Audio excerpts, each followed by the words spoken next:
Waverly Knobs Entertainment presents the Branch Out Podcast with your hosts Evan Charles Anderson and Tatiana Ivan. We discuss all the exciting facets of digital media and marketing for businesses and professionals. Our goal is to empower you so you can increase your knowledge, engagement, and brand identity. Let's get ready to branch out. Thank you for listening to Branch Out, the digital media and marketing podcast with Evan Charles Anderson and Tatiana Ivan. And we have an awesome guest from Awesome Videomakers, Mr. Brad Powell. He focuses on communication coaching, public speaking, and video marketing. He's a former Outward Bound program director and National Geographic contractor, and so much more. And he will teach you how to live stream a video and promote yourself. Thanks for joining us today, Brad. Thank you. It's great to be here. We're really excited to get an insight into live streaming because that's being pushed so much more now by Facebook. And, you've been able to do it for years now on YouTube and several other platforms, but it's really starting to take off now. And people are finally starting to try to realize, okay, well, there's something here. How can we use this to better share our brand, our story, who we are? And just the fact of the matter is that you can bring it anywhere with you and film anywhere now with you. I know you were talking about the power of that too, just before we started this. Right. Well, the remarkable thing that's happening these days is that it's sort of like we're going back in time to the year 2006 when YouTube was first arriving on the scene and you could make video and throw it up and get it in front of anyone. Except that because of a platform like Facebook, it's so much better because everyone is on Facebook. When YouTube started, nobody was there. So you might be the first one to do a particular thing with a particular kind of video storytelling, and you could own that vertical, that subject, but no one was listening. Now you can get onto Facebook and do the same kind of thing in terms of taking on a new subject, a new business subject, a new industry, and talk all about that to your customers directly. And you can actually reach them directly through Facebook with the Facebook boosting of posts.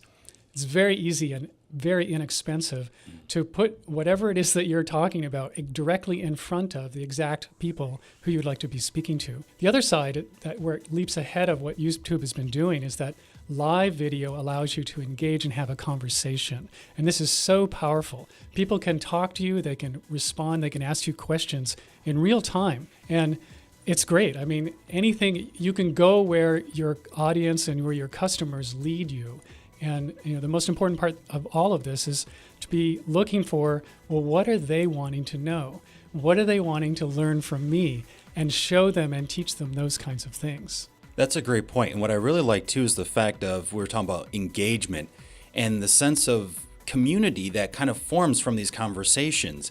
And what's so great is that once you start getting just a few people trickling in with questions and comments on your video, it opens the floodgates and everyone feels like, okay, I'm welcome to share my points or my questions as well. And it really does become much more of a conversation than what you can get on YouTube, which I think is an excellent point and why that is so powerful to use as a business. Yeah, I think part of it is the environment on Facebook is much more on a social kind of milieu in terms of you're there and in a lot of cases, you've chosen to be in a particular place on the platform. Like you join a group that is talking about a particular thing you're interested in knowing more about. And all of the people there, if it's a well-moderated group, are going to be asking questions and or answering questions and really kind of helping each other out. So as the person who may be the leader of the group, if you create your own, you can be putting up a live video to all the members of the group, and then you can be the moderator of this really great conversation that goes on. And it goes on beyond the time that you're live. The video is archived and it stays there. And so probably 60 to 70 to 80% of the views you're going to get and the responses you're going to get are going to have to happen after you go live. And that's kind of where the power is. People will come back to you. You have a question or two on something you've just said. And that basically gives you the lead for, what will my next video be about? What will be my next content path, be? What direction do I want to go in now? And you can really let the conversation direct you to where you want to go. And I think Facebook is doing a great job of actually marketing all of that too. I've seen it on all sorts of bus stops around Boston. They're like, oh, go live. Oh, what's that? Let us show you. And it's really nice to get, especially people who are at a bus stop or just waiting or commuting or whatever they're doing.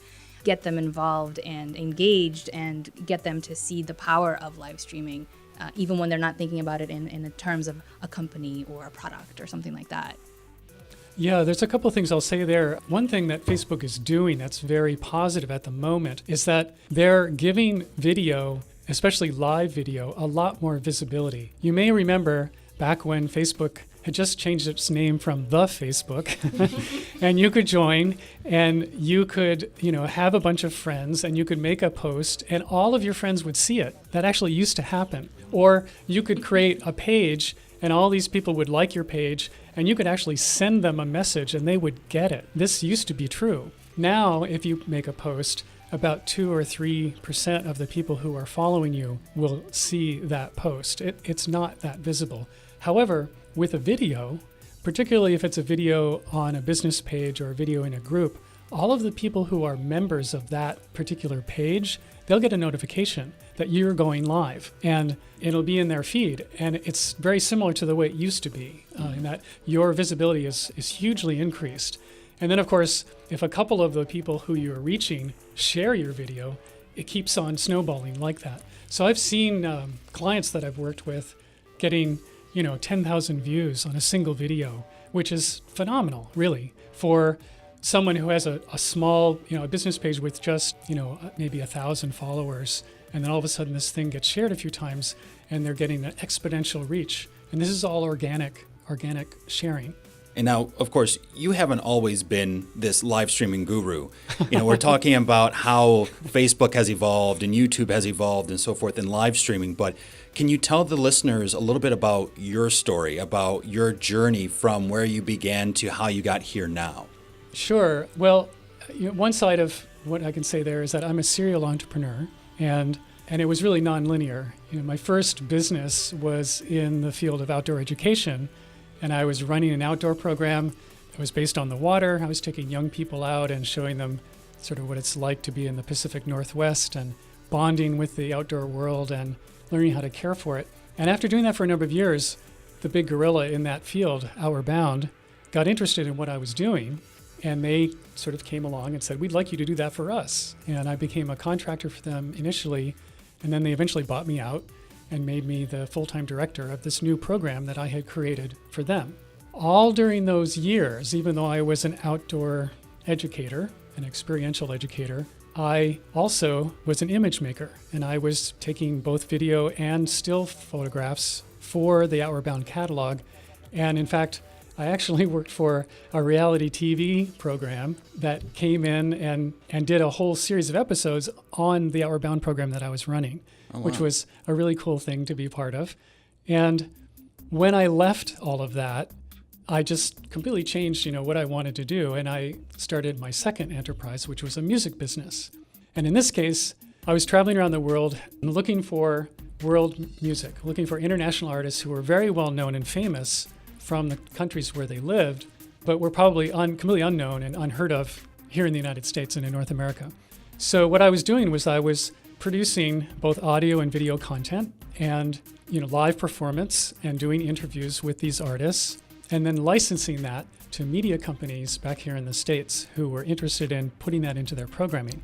And a very similar thing happened, that after working with a number of media companies, the big gorilla, National Geographic, decided they wanted to do something with music. And so right out of the blue, they first went to other partners that I was already working with and said, well, we want to do something with music. How can we do this? Who's doing, where is this content coming from? And they all basically just said, well, there's this guy named Brad, and you should call him because he has what you're looking for. And it happened. Like I got, the magic call, and it was National Geographic, and they said, we want you to come to Washington, D.C. We want you to work with us. And so I ended up getting a 6-year contract with them, where immediately they came and said, we want you to come in. We want to buy your company. We want to own all this. And what I ended up doing, which is very similar to what I'm doing now, I was working with, in this case, musicians, but they were business people, and they needed to promote their business, and they needed to reach their audience. And they needed to reach their audience in a very emotional, very direct, very personable way where they could create raving fans for their enterprise, for their music. And after doing this for a number of years, it was really clear that, well, the music industry was shifting, and I left that scene and started doing this same kind of work for business people. And all during this time is when live video started coming on and these different platforms started appearing where, especially with the technology of doing video on a smartphone, it's just gotten simpler and cheaper and easier and more accessible to everyone. And I've been doing this for years. And so now it's like, well, yes, you could hire me. I'll come and make a really killer video for you, and it will cost you, a lot of money. Or I can train you, and for a lot less money than it would cost you to hire me to make one video, you can go off and be making as many videos as you want for the rest of your life. And you can do it at zero budget. Well, this definitely seems to be a complete follow-through, too, in the sense of, I would say, telling a good story and connecting people and engaging people with, something specific, whether it's the outdoors or whether it's with a business in their story.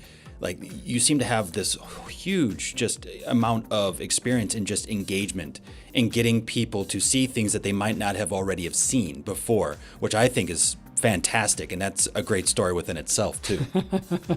Yeah, I would say one of the things that it turns out that I'm really good at is capturing stories and literally being able to yank the story out of just about anyone and sort of see the opportunity that they have and the story that can be fashioned around that opportunity so other people can see it too. And although, all stories are very interesting, I'm sure that there's some storytelling methods that work better than others. What would you say, what are some examples of storytelling that works really well, and why is that? And what are some that don't work out so well? There's a lot of things you could say, but two things about storytelling that works. First thing is that you need to have a hero.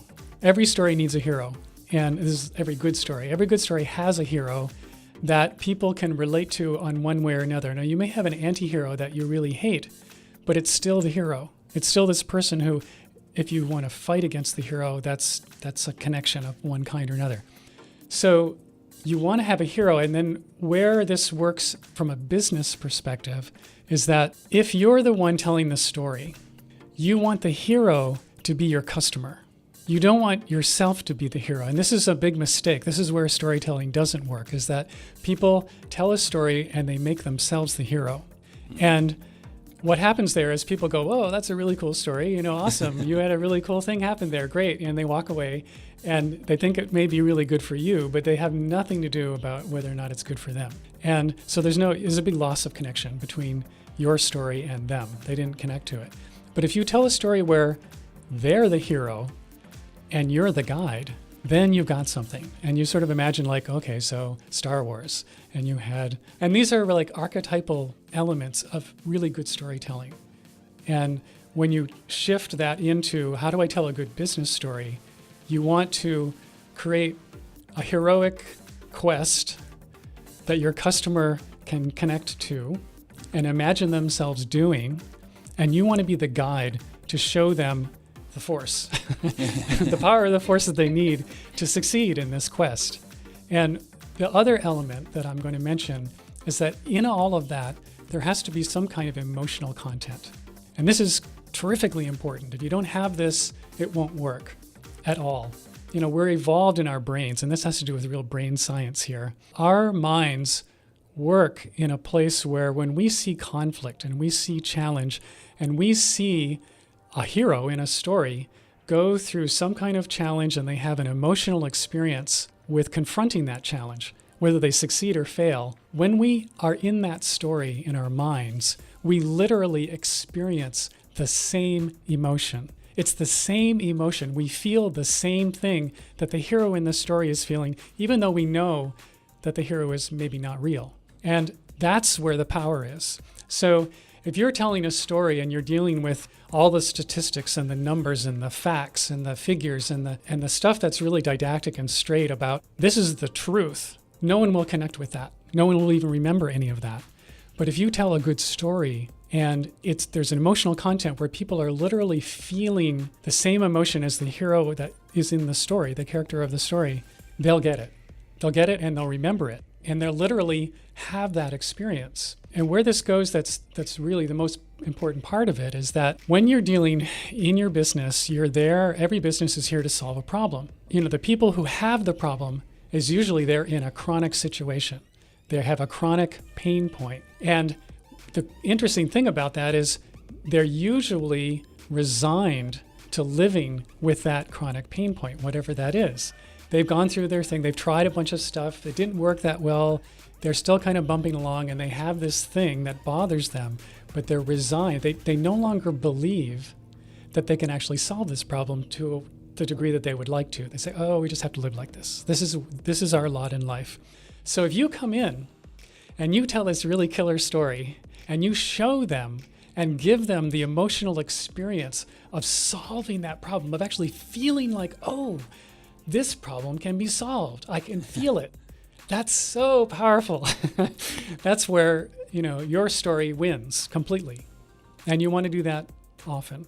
I think that's a profound way of looking at it too, because it's so easy, especially if you're running your own company, and meaning that you have many hats. You're doing the marketing and the advertising and everything else, to think, well, me. Right. And how am I awesome in comparison to everyone else in the market? Instead of really thinking about, well, how does my potential audience feel? What are their wants? What are their needs? And how can I help them and show them that we are a vehicle to lead them to their goal, whatever goal is? Right. And I think that's a great way of putting it, and making sure that you are connecting to them personally, rather than just saying, hey, we're cool, look at this flash and bang and all this great stuff that we can do. It's kind of like seeing a Michael Bay film versus, something that's much more emotionally driven. You can tell I don't really care for Michael Bay films.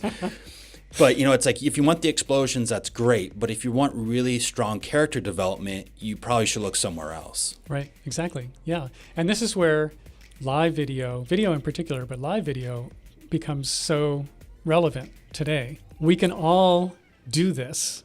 We can all be the Yodas for our fictional Luke Skywalkers. And we can do it again and again. And we don't need a big studio. We don't need a big budget. We don't need any of that stuff. In the visual medium that video presents, people get to see you and get all the visual cues from you as if they were meeting you in person. And the wonderful thing that happens there is that they get to decide whether they like you. Mm-hmm. They get to decide whether they're going to trust you, and they get to know you, and they get to know sort of a lot of things about who you are and what you stand for and what you believe in and what your values are. All of that stuff gets communicated visually more than what you actually say, and it happens very, very quickly. And the cool thing is that you can get people to be interested, to know you and to actually want to buy from you before they meet you. And, you go on and you do this. It costs no money. You put it up again and again and again, and you keep sending it to new segments, new audiences. And all of a sudden, you're building this audience, this community of people who are falling into this through this filter of seeing who you are and deciding whether or not, I like this guy or not. And if they don't, great. You didn't want them to come and work with you. It's a wonderful filter that way. If they like you, great. Come on in the door, and you can keep inviting them to, one thing or another. And it's great because I feel like nowadays too, people are really, starving for connection and authenticity, and you get that through live video because you don't really have time to put on, fix it in post, as it were, or it's there it is, your true self, and they get to see that, which is really great. Absolutely, yeah. That's a good one. The cool thing about live video is that it's not perfect. In fact, by its very nature, it can't be perfect. You do not edit it. And so whatever you do is what people see. And no one expects you to be perfect. It's live video, it's live. So you can celebrate any little whatevers you do that seem like errors, but actually they're endearing. They're making you real. They're making you more relatable. The person is saying, oh, they're not like Oprah, they're more like me. They're just this other person, and I like them. And they've got this really cool thing that I'm interested in knowing more about.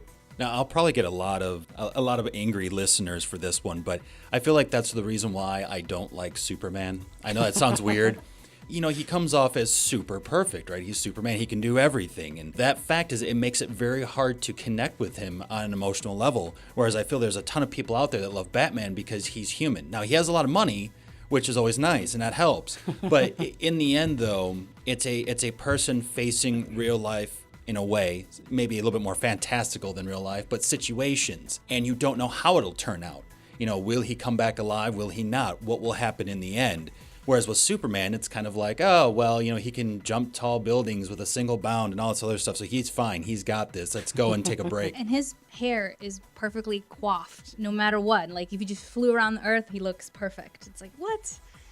Being yourself, having that kind of genuine humanistic side showing is so valuable. And you don't want to be 100% perfect because people don't connect to that. There is no real such sense as being perfect 100%. People always disagree about, well, these are what expectations are, and this is how you should be as a CEO. I mean, you just follow Inc. and Forbes and all these other magazines. They have tons of articles that contradict themselves all the time. People that make $1 million sleep for only 4 hours. No, they sleep for 8 hours straight. Or, they're always working. Or no, they only work 4 hours a week. There's such a huge variant to success and to who you are. And so I think you're absolutely right in the sense of just show who you are. Be a filter. For the people that want to connect with you, great. You're probably going to have stronger relationships with those people anyway than the people who are grabbing onto you because of a certain kind of persona, if you will. Well, you're right. I mean, one of the things that I've noticed, especially working with, say, corporate video making, the higher up you go, and this was true for musicians, the more famous the musician, the more famous the celebrity, the more famous the CEO, the more successful any of these people were, the more controlled they wanted to be about their message, which meant that they weren't acting as themselves and they weren't acting as humans. And it was so difficult to get them to actually tell a story that showed themselves. They would, be stuck on this dogma, corporate speak stuff that was just like not interesting and nothing that anyone would want to connect with at all. And so this is where, again, like the live medium I find refreshing. It's like the opposite of what social media has been up until now. I mean, everybody's doing selfies. They're always saying, here, look at me and my fabulous life. Here's a picture of me on the beach. Here's a picture of me at the bar. Here's a picture of me all made up at the dance last night. Here's a picture, whatever. And it's these constant perfect pictures, or pictures of perfection, let's just say. And the live takes that out the door, and it's like, here's, it's a reality show. It's actually what's happening with me in this moment. We've hit on a lot of benefits to what this live feed type of video can give to a business, can give to an individual. So with all of these benefits, how have they really seemed to disrupt the market, and how can businesses see success from this then in the long run? Well, I think in terms of disrupting the market, what I see going on there is that at the moment, there's an opportunity. It's just this new opportunity to get seen in a way that you haven't been able to do before. And it's more than just get seen. It's to engage and converse on a regular basis with exactly the people who you would like to be doing that with. That's the opportunity. That's the big change that is happening right now. And it's really new. I mean, Facebook Live is not yet a year old. Live video has been around for longer than that, but in terms of having access to that size of a platform, that size of an audience, it's only just in the last few months been available that people can do. So anyone, any business that you're in, like if you're an architect who lives in Kansas City and you want to engage with homeowners who want to remodel their kitchen, well, you can do it, and you can create your own little This Old Kitchen episode and go into people's houses and show it live, do the remodel, talk to the people. You can do that all yourself. You don't need to have, public broadcasting come in or some NBC series do it for you. You can be locally famous, doing the thing that you love to do, and you can exude your passion for it and show your credibility and your expertise around it and show how relatable you are in terms of how you work with the clients that you serve. All of that. And you can tell their stories again and again and again. And this can be done in anything that you're doing. Like, I don't care what it is. If you make cosmetics, if you are a dentist, if you sell real estate, what if everybody who, if you were a realtor in, say, Belmont or in Medford or wherever, locally here, and you started doing stories on what is it like to live in Medford, and you just do this little reality episode series on here's school number 1 and why is it such a good reason to have your kids go to this school, and here's this community arts center, and this is what's happening in this part of the neighborhood, and here's my local cafe that's my favorite, and here's where I get my fish tacos, and on like that. And when people are thinking of moving to Medford and they look around and they start seeing your live videos, who are they going to hire to help them buy a house? They're going to hire the person who knows all about Medford and is actually literally showing them and teaching them how nice it is to live there and all about the things that they really want to know, rather than just simply pictures of showrooms and what does this living room look like. And I think that's really the core of actually just content marketing in general. Show, instead of trying to sell, show what you know, be a thought leader, and then people will hopefully flock to your doorstep. Yeah, and I'll say one more thing about just the whole structure of content marketing. One of the things and this goes back to disrupting, like I see live video disrupting the whole way that people do content marketing. And this is how I see that. Right now, what I see as a pain point for just about anybody who's doing online marketing and social media marketing is that you feel compelled to be on every platform. Or even if you only pick 4 or 5 platforms, it's still a lot. And it feels like you're doing 4 or 5 separate things. So I've got to manage my LinkedIn profile, and then I got to take pictures for Instagram, and then I got to go over to YouTube and make a video and edit it and put it over there. And then I got to check my Facebook, and then Twitter, oh my gosh, like every single day I got to be on there tweeting. And that's like a lot to do. Well, with live video, if you start with Facebook, I can make a 15-minute video, and it can be on some subject that I find is going to be really interesting to people because it's already been validated through the discussion that I had last week. They wanted to know more about this, so this is what we're talking about this week. And so for 15 minutes I talk, and now I've made a video. Great. I can strip out the audio and use that as an MP3 file for my podcast. Then I can take a pre-recorded intro and outro video and put it on the beginning and the end, upload that newly edited thing over to YouTube. Then I can send it to my transcriber and turn it into a blog post that's written. Then I can do an email campaign with that video where I send email number 1 is a curiosity thing like, oh, did you know that this thing could happen? And that's just a teaser to go watch the video on my blog. And then I'll send a second email to the people who didn't open the first one a day later. So I hit my list and make more of the people reached in the same list. Then at the end of the week, I'll take all the transcription from the blog post and I'll paste it into the email and I'll send it out for the people who don't like to watch video. They'd rather read. And they'll read it in the email. So I get more engagement all across the board there with different styles of learning. Then I can take that same video and I can throw it up on LinkedIn and share it there with a group that I have on LinkedIn and this kind of thing. So from one 15-minute piece of work, I can take that original content and I can hand it over to a virtual assistant and have them do this little simple re-editing, reposting for me. And I'm hitting all of my social media platforms and I'm doing content marketing across the board to the places that are meaningful to me. And it only took me 15 minutes of going live. It is amazing what you can do with that. And the fact if you just start with video first, how many different channels you can hit, as you've just said. And literally, yeah, as you said, it only took 15 minutes. And now you have all this content that'll last you for potentially several weeks, depending on how you spin it and how you share it out and everything else. So it can, in the long run, be a great time saver once you get that kind of flow going to where it becomes more of a habitual action and you know the steps that you need to take next. Right. That's really important. I mean, having a system in place is critical. And in fact, that's the core of the work that I do. When I work with clients, the part that they think is hard is learning how to make a video. And that's actually the easy part. And I'm not saying that to be flippant. It's really easy. You pull out your phone, turn on the Facebook app, hit the record button, and look, we're making a video. And that's really not that hard. There is some story crafting that just takes practice, and I guide them in that.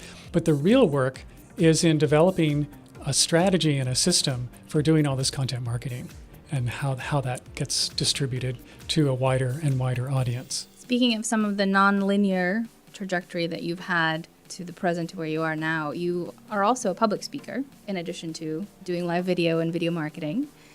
How does storytelling play a part in public speaking? Well, again, a similar thing in that a lot of people approach public speaking, and I see this again and again with, they come up with their PowerPoint slide deck, and it's filled with data points, and it's filled with a lot of information, and usually this slide is overcrowded with stuff. And the sad part is that the people doing that, they're trying really hard, and they're saying stuff that's very factual, and they may be very passionate about, but no one will remember any of it. It just won't connect. And so the story comes in because people will actually remember the story you tell, and especially if you tell a story that is relevant to them. And rather than, speak about this academically, I'll tell you a little story. So this is one I like to tell because this is a true story. It's something happened to me. This is a good kind of storyteller. It's like, oh, this happened to you? Really? That happened to me too. So for me, when I moved to Boston the first time, I was coming from the Pacific Northwest, and I had been living on an island up in the San Juan Islands, little tiny town called Anacortes, not the city. And so when I came to Boston, there was a lot of culture shock when I first arrived here. West Coast, East Coast, little tiny place in the middle of nowhere to a city. One of the hiccups that I ran into right away was parking. Oh, you have to, it's not that easy to park your car, really. You can't just park it anywhere. And one of the places that struck me the most was when I first came here, I really wanted to go see Cape Cod. And I wanted to go to the beaches on Cape Cod. I heard, Martha's Vineyard, all this. So yes, it's summertime. Let's go to the beach. So I drove down with a friend on a weekend, and we got to the town of Woods Hole, and we were looking for the beach. And on the map, okay, the beach is over here. So we drive. It's out of town. We get there, and there's this little parking lot. And the parking lot is full. And of course, the beach is out of town, and if you can't park in the lot, you can't go to the beach. There's no place to leave your car. So I thought, okay, somehow the people who live here in Woods Hole, they don't go to this beach on the weekend. There's another beach. There's a local beach, and this is what the locals know. And I'm going to find out what the local beach is, and that's where I'm going to go. So I was driving along, and here's this guy walking by in the street, and he looks like a local. And I thought, aha, I'll ask him. Pulled over, rolled down the window, stuck my head on. I said, hey, man, do you live around here? And he turned to me and he said, what's it matter? Yes. And I thought, oh, it's the local greeting. I'm back in New England. And it turned out, he warmed up and he did tell me where the beach was, and I found it. But to me, that story, it epitomizes what happens when we approach people and we're in business and we're trying to find out, we're trying to tell them something or say something to them. And their response, knee-jerk, every time is, what's it matter? What does it matter to me? And so when you're going out with your public speaking or with your presentation or with anything, you always want to have that at the top of mind. What does this matter to them, and how can I show them why it matters? And start with all of that. That story is a way for me to teach something very relevant and express something very relevant to the people that I want to talk to, who are going to be interested in communicating their message to their audience. And so instead of me just saying, hey, you need to do these 5 things, I'm going to tell this story, and they're going to remember it, especially if they live around here. They go, all right, what's the matter? I say that all the time. Nice. I like that. And I think actually, Evan, this is something that you say a lot. He calls it the so what factor. So what that you do this? So what the me for? Now, you've given us, and hopefully our listeners, some great insight into the idea of storytelling, telling your brand how to engage with people, thinking about their target market and actually putting themselves in their shoes and what are their wants, and not just this whole me factor of, well, look what I can do, and kind of word vomiting out to them, look how awesome I am, but look how awesome you are. And these are some steps that I can help guide you through to achieve your goals, which I think is fantastic. And unfortunately, I don't feel like enough people do that much of the time. You look at a lot of these Super Bowl ads, and I'll tell you, they're creative, they're engaging, but they don't put a lot of times the actual target market into the story. There are some of them that do really stand out well. I know some of the insurance ones will scare the hell out of you going, this could be you. Did you get life insurance? But, a lot of the other ones are just like, squirrels driving cars. And yes, I remember the squirrel driving the car. I don't remember the car. I don't feel attached to something like that. Whereas, you show someone like me who is, looking for a nice car that is secure and safe and something that I can engage with, I'm definitely going to grab onto it. So you've given some great insights into that. But for our Words of Wisdom segment, or our WOW segment, what I'd like to know is, for a business trying to figure out how to reuse their content in a video format. Now, you've said blog, you've said podcast, you've said multitude of different things, but where should they all start? Like, what should they focus on? So they've got the video now. What would be your recommendation for a few quick next steps? Well, what I would say is you want to see what people think. The wonderful thing, especially with video, is that right away you can see the reaction to it. And people, think, oh, view count, that's a really good metric. And it's actually not that critical. I mean, it's if you have a lot of views, that's great. But the truth is, you want to get the right views. And if you have 50 views and it's the right 50 people, that's great, like super great. So it doesn't have to be a super viral thing. So when you're thinking about, okay, so how is this doing? You want to be thinking about who is seeing this and how are they responding to it beyond the view. So every video needs a call to action. You want to have an invitation for what people are going to do after they watch the video. And this is probably the thing that most video makers miss. They just forget to have a call to action. And so you always, every time you make a video, you want to be thinking before you make it, what do I want them to do when they finish? And so I would, back to your original question, what do I do with this video? Well, the question should more be, what do I want the people to do when they watch this after they're done? And make sure that the video is placed in a situation where it's really clear what to do once you've seen it. And have your system set up to where you can tell when that's happening. So if someone's clicking through to your website, or if they're coming and joining your group on Facebook, or whatever it is that you're inviting them to do, they're opting in to some free report that you have, any of those things, you can follow that and follow it very closely. And for the people who are making that choice, those are the people you want to keep engaging with.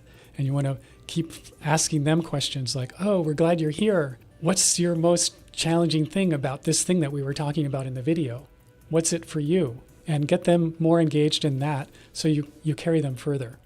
That makes a lot of sense, actually. It's getting the most out of the content that you're putting out there and continuing on the conversation. And I know we've seen a lot of websites or ad campaigns or things like that, and they just didn't have a strong CTA to them. So people look at it and go, oh, that's cool. Kind of like what we were talking about in the very beginning, where they go and see something and you put yourself as the hero and you go, oh, that's cool. That's good for them. That's nice. Oh, that's great. They put themselves in front of me. Cool. Thanks. Whatever. You might like it or something, but you're not going to share it. You're not going to build any kind of brand loyalty to it.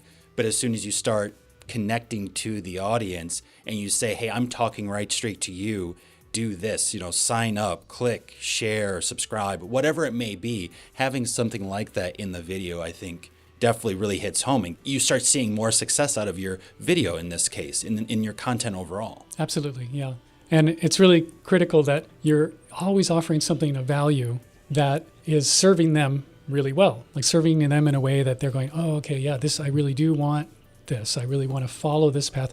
There's something here more for me to learn or do or act upon. And this is helping me do the things that are my desirable outcomes, like the things that I'm looking to do in my business or the thing that I'm looking to do with my life, whatever that looks like. When you have a video message and it's resonating, you can see that all over the place, especially with social media, whether or not people are commenting or if they're sharing or any of that kind of activity. And this is where, again, it's like a minor viral hit. If you have something that you've put out there and all of a sudden you got 24 comments, great. This is great. 24 is a lot. And what it means is that this is something that people want to engage with. This is the conversation they want to be having. And you want to read those comments really carefully because they will tell you what to keep talking about and where to keep going. So you may have this idea of like, oh, I've got this campaign in mind and we're going to go off over here in this direction. And then all of a sudden by, message number 2, this conversation happens and it takes a tangent and it's turning left and it's going off in this other direction. You're going, oh, wow, okay, cool. This is obviously what they want to talk about. So let's do more of that. And you want to let that conversation dictate you to a really great degree. And that's part of, to use a buzzword here, or buzz phrase, part of agile marketing, which is something that we're seeing now where, you're kind of responding in real time. It's not just, okay, well, this is the plan for the full year and this is what we're sticking to. It's really listening to your customers, because at the end of the day, hopefully you got into business because you wanted to solve a pain point that they had and you want to actually help other people. So why not listen to them as well? Yeah. And there's another thing about this, like, especially in this neck of the woods, like in the Cambridge area, there's this whole startup culture thing where people are very secretive about their secret sauce, their special thing. And they're like, oh, I'm doing this thing, but I'm not going to talk to you about it because then I'll have to kill you. And sign these 5 NDAs. That's right, and so, and they're really holding things close to their chest. And there's a lot of fear, even with small businesses. It's like, oh, well, if I show them all these things, or if I show them the way that I do this, or if I teach them how to do this, they'll just go off and do it on their own. And that couldn't be further from the truth. People like to learn from you. They like to see that you know what you're doing. They might even like to try out a couple of things that you're showing them, but really, they want you to come and hold their hand and do it with them. And so, there's absolutely no reason that I've seen all across the board to be withholding. People go, oh, well, I can't do that because that's my best stuff. You want to show your best stuff. Mm-hmm. And show your best stuff, and it gets people even more excited about who you are and what you do. And I couldn't be more and more encouraging about that side of things. There's sort of 2 big blocks. People are really camera shy. Oh no, I have a face for radio. I don't go in front of cameras. That's one big block. And you have to get over yourself and just be imagining that, well, actually, the world does see you, and you have to get used to that and show up. It's okay to show up. It really, truly is. And then the other part is, when you show up, bring your best game. Put it out there and say, this is what I do, and I'm really good at it, and I'm really passionate about it, and do all of that, and you will never have a shortage of people wanting to come and work with you, ever. Like it. I am motivated for 2017, I'll tell you what. Well, awesome. Thank you so much, Brad, for joining us on Branch Out. It's been wonderful hearing all of your insights and getting to know a little bit more about your story. And for our listeners, check him out at awesomevideomakers.com and see all of the different, I know you actually have some training sessions. Yeah, I do. Right now I'm doing a series, which is a free live training on how to do Facebook Live and do live streaming. Because it's so simple, it's really easy, and it's so effective and so efficient. So it's a way to do your content marketing, easier than writing a blog post. You don't have to write anything. Imagine that. So go check him out. Definitely sign up for the training. I think I want to do that now because I see all the Facebook Live posts on every bus stop I pass by, and I'm like, yeah, I want to do that too, and have some fun with that. And we are also on Facebook, so make sure to check us out at facebook.com/branchoutpodcast. That's all one word, and we will have in the description as well all links to everything that we've talked about today, so you can get in touch with Brad yourself as well. As we've always asked, let us know in the comments what topics interest you in the realm of digital media and marketing, and we'll happily share those insights with you in future episodes as well. Like and subscribe our podcast so you can get all of the latest episodes. Thank you again, Brad, for joining us today, and see you guys next time.